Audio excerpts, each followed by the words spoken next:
नमस्कार साथियों, की फैक्ट में आप सभी का स्वागत है। होप आप लोग अच्छे होंगे। हल्का हल्का जुकाम है तो आवाज में थोड़ी सा भारीपन होगा। दोस्तों, हम लोग एक ऐसी स्तब्ध करने वाली घटना, एक ऐसी इस तरीके की घटना के बारे में चर्चा करने के लिए यहाँ पे उपस्थित हैं, जिसको सुनने के बाद सुप्रीम कोर्ट के जजों की रूहें कांप गई। वो हक्का बक्का रह गए। भारत सरकार की तरफ से वहां पे सॉलिसिटर जनरल तुषार मेहता साहब थे। उनको भी समझ में नहीं आया। थोड़ी देर के लिए देश की सुप्रीम कोर्ट में अफरा तफरी मच गई। वकीलों से लेकर के जज तक सब सिर्फ एक ही बात कह रहे थे कि ये आतंकवादी कोर्ट में क्या कर रहा है, कोर्ट परिसर में कैसे आ गया, अंदर कैसे आ गया, जहां पे सुनवाई चल रही थी वहां कैसे आ गया। जी, हम लोग बात कर रहे हैं दुर्दांत, कुख्यात, विख्यात, जो भी कह लीजिए, उस आतंकवादी यासीन मलिक के बारे में।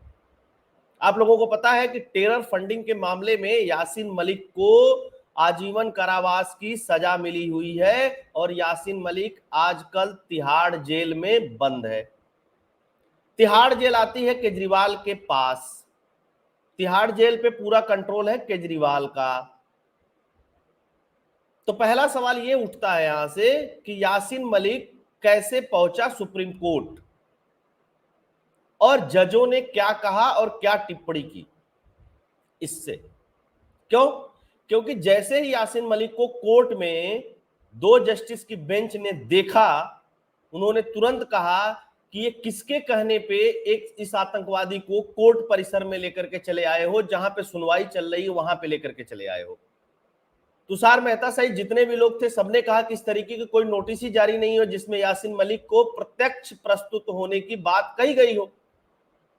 देखिए, देश की चाहे सुप्रीम कोर्ट हो चाहे हाई कोर्ट हो, दुर्दांत अपराधी या इस तरीके के जो लोग होते हैं, इनकी पेशी कभी नहीं होती है। इनको अगर पेश होना होता है तो स्पेशल परमिशन जज देते हैं सुप्रीम कोर्ट या हाई कोर्ट के कि इनको प्रत्यक्ष पेश किया जाए। अपने मन से कोई पेश नहीं होता है। लोअर कोर्ट में पेश होते हैं, वहां पे भी दुर्दांत आतंकवादी या इस तरीके के मसले वाले जो कैदी होते हैं उनको नहीं पेश किया जाता है। तो जस्टिस किसी जज ने कहा नहीं पेश होने के लिए, सॉलिसिटर जनरल को पता नहीं, वकीलों को पता नहीं, जिस केस में हेयरिंग थी वहां पे उपस्थित उससे संबंधित जितने भी लोग थे उनको पता नहीं। तो अचानक से यासीन मलिक कैसे पहुंच गया सुप्रीम कोर्ट, ये अपने आप में बड़ी बात थी। साथ के साथ सुप्रीम कोर्ट में अच्छा सिक्योरिटी के साथ गया था अंदर यासीन मलिक, ये भी सोचने वाली बात है। जबकि सुप्रीम कोर्ट के परिसर के बाहर ही सिक्योरिटी को रोक दिया जाता है। अगर आप कभी सुप्रीम कोर्ट गए होंगे तो इस बात को जानते होंगे। उसके बाद जो सुप्रीम कोर्ट की इंटरनल सिक्योरिटी होती है, उसकी सिक्योरिटी में कोई भी व्यक्ति पेश होता है। तो गेट पास किसने बनाया सुप्रीम कोर्ट में? तिहाड़ जेल से कौन लेकर के गया? केजरीवाल के कहने पे गया या किसी और के कहने पे गया? ये सब सारी बातें अपने आप में बहुत ही गंभीर हैं। हालांकि इस घटना को राष्ट्रीय अंतरराष्ट्रीय घटना बन जाना चाहिए। आज तक भारत के इतिहास में इस तरीके की घटना कभी नहीं हुई। फिर उसके बाद क्या हुआ? आप लोगों को पता है कि ये वही यासीन मलिक है जिसके संदर्भ में द कश्मीर फाइल फिल्म बनी थी। तब लिब्रांडुओं ने इस देश के क्या क्या कहा था, ये प्रोपोगंडा है, फलाना है, ठिकाना है, ऐसे है, वैसे है। वो यासीन मलिक जिसपे 60 से अधिक आपराधिक मुकदमे हैं और साथ के साथ जो केंद्र सरकार का गृह मंत्रालय है उसकी एडवाइजरी है कि किसी भी कीमत पे यासीन मलिक को किसी भी केस में सुनवाई के लिए कोर्ट में ले जाने से पहले जज की परमिशन होना और गृह मंत्रालय की परमिशन, दोनों की परमिशन होना जरूरी है। अब मान लीजिए कि इस आतंकवादी को ले गए, दिल्ली पुलिस को नहीं पता, आईबी को नहीं पता, रॉ को नहीं पता, किसी इंटेलिजेंस एजेंसी को नहीं पता। अगर यासीन मलिक के साथ रास्ते में कुछ होता, उसमें कुछ लोग मारे जाते या यासीन मलिक मारा जाता या भाग जाता या कुछ भी होता, तो उसका जिम्मेदार कौन होता? अभी तो मुंह उठा करके लोग कहने लगते अरे खुफिया एजेंसी क्या कर रही थी। अरे गजब हाल है भाई, सारी एडवाइजरी है। जब सब हक्का बक्का हो गए तो पूछा क्यों लाया गया? तो जो तिहाड़ जेल के जिन लोगों के साथ गया था यासीन मलिक, उन्होंने कहा कि साहब हमारे पास कोई एडवाइजरी थी नहीं, हमने सोचा कि यासीन मलिक को बहुत कड़ी सुरक्षा के बीच में ले जाकर के कोर्ट में ही पेश कर दिया जाए। अच्छा, आप एक बात बताइए, बहुत साधारण सी बात, कौन सी सिक्योरिटी है केजरीवाल के पास? जेल के अंदर की सिक्योरिटी है ना, जेल के बाउंड्री के अंदर की सिक्योरिटी है ना केजरीवाल के पास। उसके बाहर की कौन सी सिक्योरिटी केजरीवाल के पास? क्या केजरीवाल ने इसलिए ले गए क्योंकि महबूबा मुफ्ती को और फारूक अब्दुल्ला को, उमर अब्दुल्ला को खुश करना था?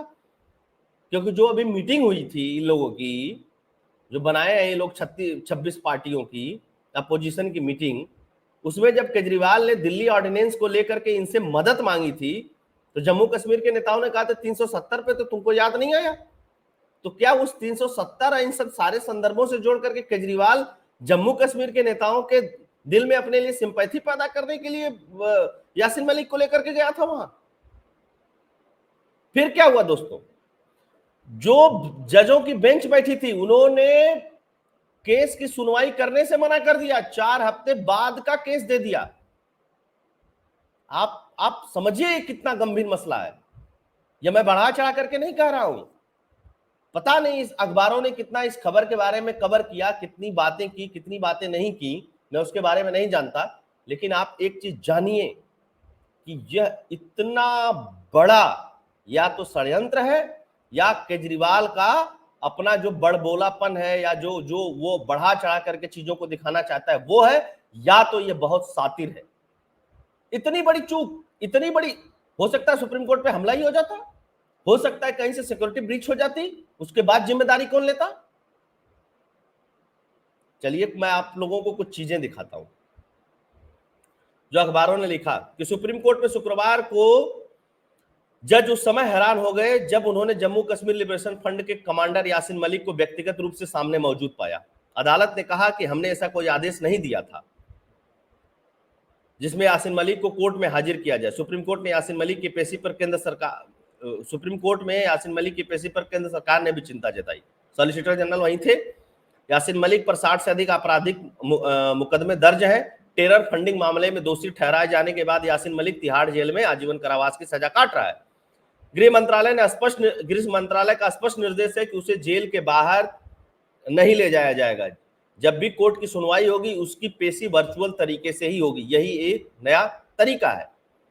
दरअसल यासीन मलिक पर 1989 में 4 भारतीय वायुसेना कर्मियों की हत्या और पूर्व केंद्रीय मंत्री मुफ्ती मोहम्मद सईद की बेटी रुबैया के किडनैपिंग का आरोप है। इसी रुबैया, यही महबूबा मुफ्ती की बहन रुबैया के किडनैपिंग का मामला भी चल रहा है कोर्ट में। आप सोचिएगा, कोर्टों की भी बलिहारी सोचिए।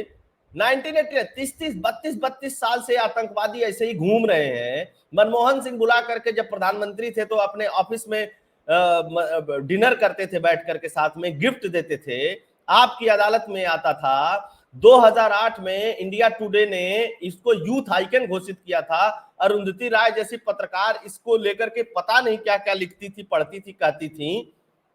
सोचिएगा, इस देश की पॉलिटिकल व्यवस्था, इस देश की जुडिशरी, इस देश की सारी व्यवस्थाओं के बारे में आप जरूर सोचिएगा कि किस तरीके से एक आतंकवादी का महिमा मंडन होता रहा। अभी एक घटना और बताता हूं आप लोगों को। अभी 2-3 दिन पहले इसकी बेटी, जिसकी उम्र 11 साल है, पाकिस्तानी से शादी किया। इसकी बेटी, इसकी पत्नी पाकिस्तानी नागरिक है। पाकिस्तान का कोई भी टेररिस्ट ऐसा नहीं है जिसके साथ यासीन मलिक बैठता नहीं था और उसकी फोटो नहीं है। उसके बाद भी, इन सब सारी चीजों के बाद भी मनमोहन सिंह बुलाते हैं, अपने ऑफिस में बैठाते हैं और गिफ्ट देते हैं। इस देश में जो आज पत्रकार बोल रहे हैं ना, इंडिया टुडे ने भी बहुत चीज छापी, अरे यासीन मलिक कैसे चला गया। इसी यासीन मलिक को 2008 में यूथ आइकन घोषित किया गया था बुला करके। 2008 इंडिया टुडे कनक्लेव में इसके भाषण को सुन लीजिएगा। 20-22 मिनट का भाषण है दोस्तों, और सुनने के बाद आप अंदाजा लगाइएगा इस देश की मीडिया ने भी किस तरीके से महिमा मंडन किया इन आतंकवादियों का। उसके बाद ये लोग अब बैठ करके बहुत राष्ट्रवादी बनते हैं अपने आप को। कितना गंभीर मसला है। आगे बढ़ते हैं। ये फोटो देखिएगा, प्रधानमंत्री से यासीन मलिक मिल रहा है, अरुंधति राय के साथ है, आपकी अदालत में है, ये इंडिया टुडे कनक्लेव का है, ये उसका स्वागत हो रहा है जम्मू कश्मीर में। उसके बाद लोग पूछते हैं कि मोदी सरकार ने किया क्या। ऐसी ऐठन ढिल की है ना इन आतंकवादियों की कि इनके होश ठिकाने आ गए। उसकी बेटी भी, इसकी 11 साल की बेटी जहर उगल रही है, प्रधानमंत्री देख लेना, ये हो जाएगा, वो हो जाएगा, मेरे पिता को ऐसे किया तो, मेरे पिता को वैसे किया तो। धर्मात्मा है इसके पिता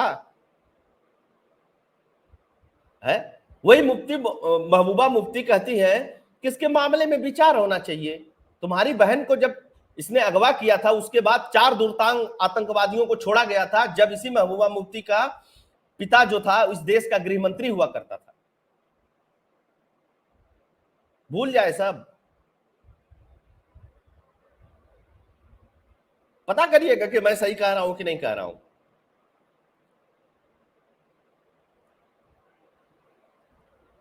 न्यायमूर्ति सूर्यकांत और जस्टिस दीपांकर दत्ता की पीठ ने मामले की सुनवाई से खुद को अलग, जजों ने मामले की सुनवाई से ही खुद को अलग कर लिया कि हम नहीं मामला सुनेंगे। इसके बाद आपको बताता हूं कि एक वकील थे नीलकंठ गंजो, एक जज थे नीलकंठ गंजो, उन्होंने एक फैसला दे दिया था इन सेपरेटिस्टों के खिलाफ, इन आतंकवादियों के खिलाफ, तो उनकी हत्या कर दी थी इन सबों ने। डर लगता है। मणिपुर की घटना पे भाषण देना बहुत आसान है, लेकिन जब आतंकवादी सामने कोर्ट में खड़ा हो जाता है तो सबको डर लगता है। आप पूछिएगा उस दौर में जो पत्रकार कवर करते थे इसको, वो आज भी बताते हैं कि इसको सामने से देखने पर डर लगता था। क्यों? क्योंकि सेना के जवानों की हत्या से लेकर के, जज की हत्या से लेकर के, गृह मंत्री की बेटी की अगवा करने से लेकर के, 4 आतंकवादियों को छुड़ाने से लेकर के, ये सब तो रिकॉर्डेड है ना। ये तो कश्मीर फाइल की तरफ फिल्म नहीं है। महबूबा मुफ्ती की बहन रुबैया को किडनैप किया था ना जब गृह मंत्री था उसका बाप, उसके बाद 4 आतंकवादी छोड़े गए थे ना, यह तो पता है। उसके बाद भी इसकी पैरवी करते हैं सब। इन 1990 में इंडियन एयरफोर्स के 4 अधिकारियों की हत्या, स्क्वाड्रन लीडर रवि खन्ना वायुसेना के उन 4 कर्मियों में से थे जिन्हें यासीन मलिक और इसके आतंकवादियों ने मार गिराया था। 40 जवान भी इस गोलाबारी में घायल हुए थे। और तब उस वक्त की मीडिया इसको क्या बताती थी? मसीहा बताती थी कश्मीर का। पूर्व रक्षा मंत्री के बेटी का अपहरण, उसके बदले 4 नहीं 5 आतंकवादी छोड़े गए थे, सॉरी, एयरफोर्स अफसर की हत्या, कश्मीरी हिंदुओं का पलायन, नरसंहार जैसे बहुत सारी चीजें हैं। लेकिन वामपंथी मीडिया इसको मसीहा बना करके पेश करती थी। बात देखिए नेशनल सिक्योरिटी के दोस्तों, सिर्फ ये नहीं कि हिंदू मुसलमान फलाना बीजेपी कांग्रेस आरएसएस नहीं कर रहा हूं मैं बैठ के। शर्म नहीं आती इस देश के लोगों को, इस देश के नेताओं को, जो इस तरीके के लोगों को वो करते हैं। सॉलिसिटर जनरल ने गृह सचिव को लिखा है, केंद्रीय गृह सचिव को, कि जांच करिए कि ये मसला हुआ कैसे और कौन कौन लोग इसमें शामिल हैं।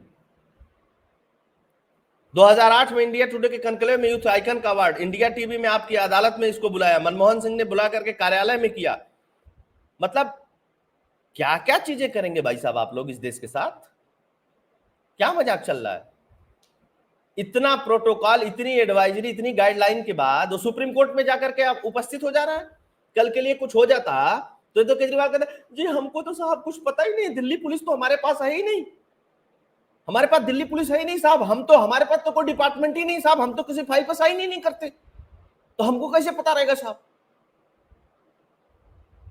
सुप्रीम कोर्ट को धमकाने की बात थी या जम्मू कश्मीर के नेताओं को खुश करने की बात थी? क्या थी? इस बात की भी तो जांच होनी चाहिए। जिम्मेदारियों से बच सकते हैं, वैसे सुप्रीम कोर्ट में हम चुने हुए, हम दिल्ली के मालिक हैं, एलजी क्यों बैठा दिया इस पे?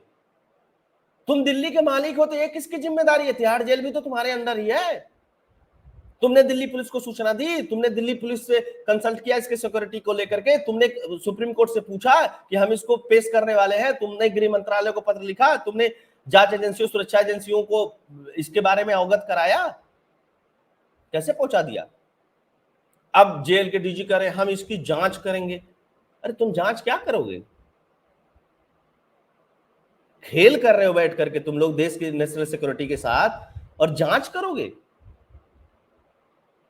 जज हट जा रहे हैं मामला सुनने से कि हम नहीं सुनेंगे सुप्रीम कोर्ट के। फिर इसके बाद यह गया चीफ जस्टिस डीवाई चंद्रचूड़ के पास। डीवाई चंद्रचूड़ ने फिर कहा कि इसकी जांच करो, ये कैसे आ गया, वो कैसे आ गया, फलाना आ गया, ढिकाना आ गया। और सबसे बड़ी बात कि ये तो सुर्खियां ही नहीं बनी खबर की, तो पता ही नहीं चला लोगों को कि ये ऐसा भी कांड हो गया इस देश के अंदर।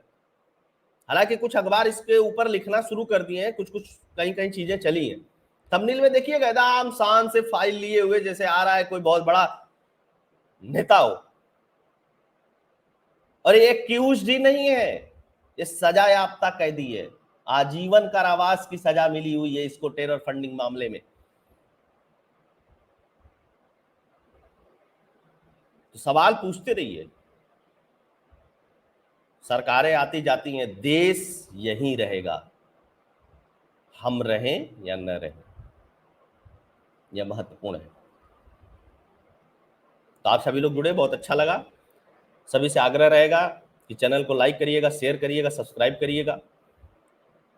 साथ के साथ अगर आप कंट्रीब्यूट करना चाहते हैं तो कंट्रीब्यूट भी करिएगा। स्क्रीन पर नंबर दिया हुआ है। जय हिंद, जय भारत, जय श्री राम।